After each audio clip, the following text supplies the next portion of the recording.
Two people, same age, same cancer. One survives. One does not. The difference between them was not money. It was not luck. It was not even which doctor they saw. It was one thing: how early they knew what to look for. That is what this video gives you. And it starts right now. What is pancreatic cancer? Every year, hundreds of thousands of people are told they have pancreatic cancer. And almost every single one of them says the same thing.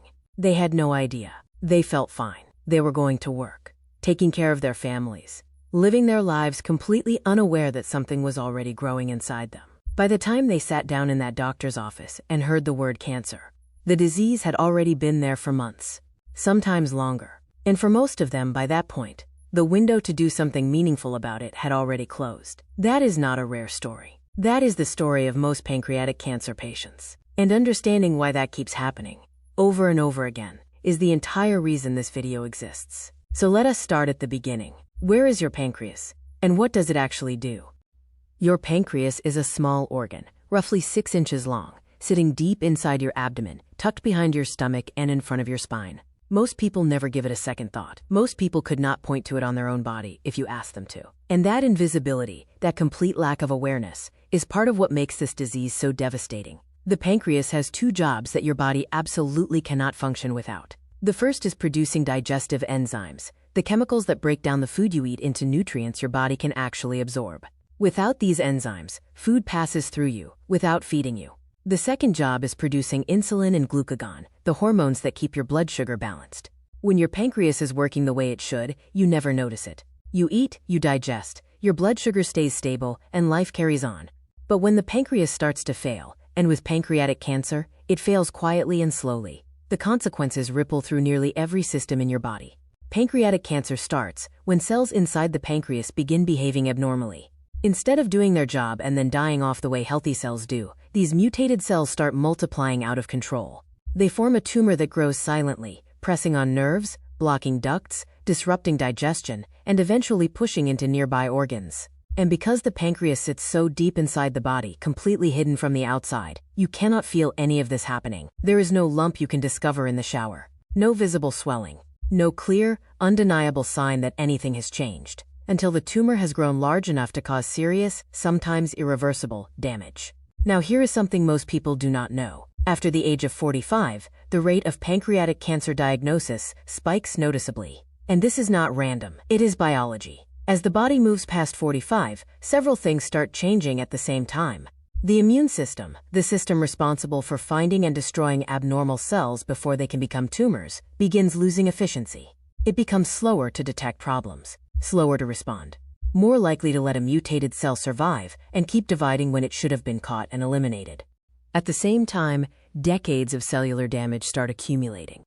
Every year of exposure to inflammation, to alcohol, to processed food, to smoking, to stress, all of it leaves microscopic damage inside the body's cells. The DNA repair mechanisms that protect against cancer become gradually less effective. By the time someone reaches their late 40s or 50s, the combination of a slowing immune system and years of accumulated damage creates exactly the kind of environment cancer needs to establish itself. This is why 45 is not just a number. It is a biological threshold, the point where the body's natural defenses are measurably weaker, and the conditions for abnormal cell growth are measurably better. And after 45, that risk does not level off. It keeps climbing. There are 2 main types of pancreatic cancer, and the difference between them matters. The first, and by far the most common, is called exocrine pancreatic cancer. More specifically, pancreatic ductal adenocarcinoma. This type accounts for more than 90% of all pancreatic cancer diagnoses.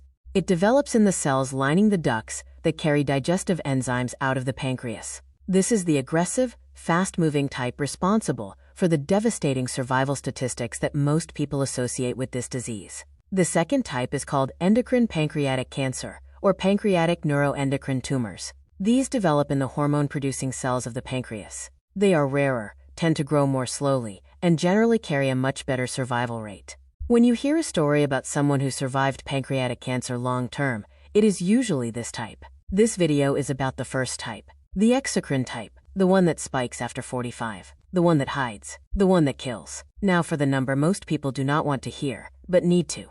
The overall 5-year survival rate for pancreatic cancer sits at around 12%. That means out of every 100 people diagnosed, only 12 will still be alive 5 years later. When caught at stage 1, that survival rate jumps to over 80%.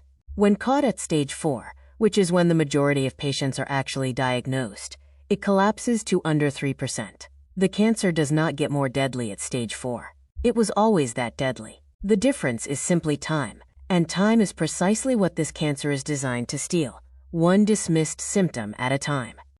Why it hides. If pancreatic cancer sent one clear, undeniable signal early on, a sharp shooting pain, a visible lump, something that stopped you in your tracks, most people would catch it in time. The surgery would happen. The treatment would work. The survival rate would look completely different. But that is not how this cancer operates. It is not loud. It does not announce itself. It grows patiently, disguises itself brilliantly, and by the time it finally makes itself impossible to ignore, it has already been there for months, sometimes years. Understanding why it hides so effectively is not just useful information. It is the difference between catching it early and never getting the chance. Place your hand flat against your stomach, just below your rib cage. Now imagine pushing that hand through, past your stomach, past your intestines, all the way back to your spine. That is roughly where your pancreas lives, deep, surrounded on every side by other organs, completely unreachable from the outside. This location is the first reason pancreatic cancer hides so well. Unlike breast cancer, where a tumor can be felt through the skin, or colon cancer, where bleeding creates a visible warning sign. A tumor forming inside the pancreas has no physical way to make itself known from outside the body. You cannot feel it. Your doctor cannot press on your abdomen and find it. It sits in one of the most protected and inaccessible spaces in the entire body, growing quietly without triggering any external alarm.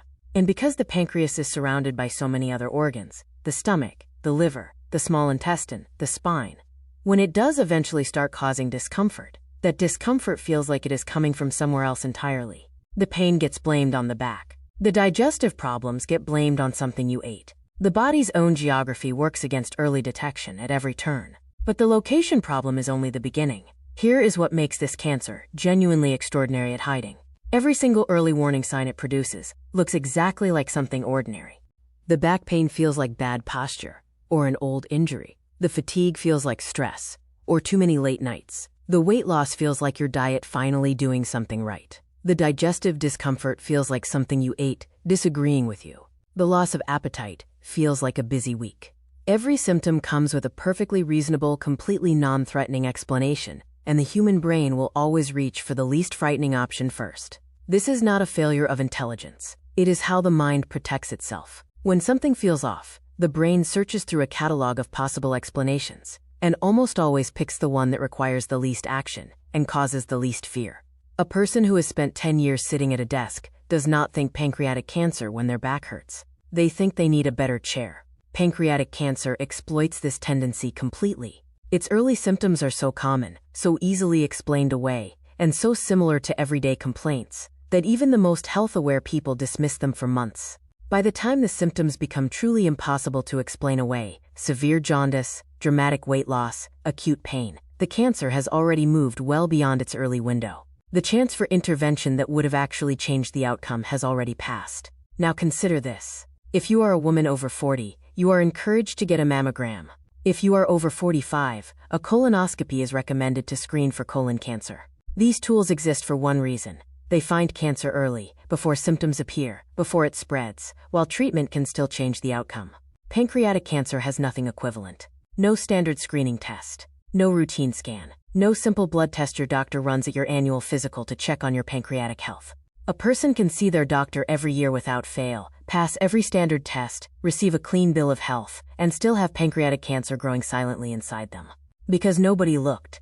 There is a blood marker test called CA19-9 that can sometimes indicate pancreatic cancer activity. But it is not reliable enough to use as a routine screening tool. It misses early cancers entirely. It can be elevated by conditions that have nothing to do with cancer. It is useful for monitoring patients who have already been diagnosed, not for catching new cases early. Researchers are actively working on early detection tools, blood tests that can detect cancer DNA, advanced imaging, AI-assisted diagnostics. But right now, today, none of these are available as standard care, which means the only early warning system most people have is knowing what to look for themselves. And even when someone does notice something and finally decides to see a doctor, the system creates another layer of delay that most people do not realize exists. A typical doctor's appointment is 10 to 15 minutes long. In that time, a patient mentions one or two things. The doctor sees a person who looks generally healthy, whose symptoms each have a straightforward explanation, and treats what is directly in front of them. The back pain gets a physiotherapy referral. The fatigue triggers a blood test for iron. The digestive issues get an antacid prescription.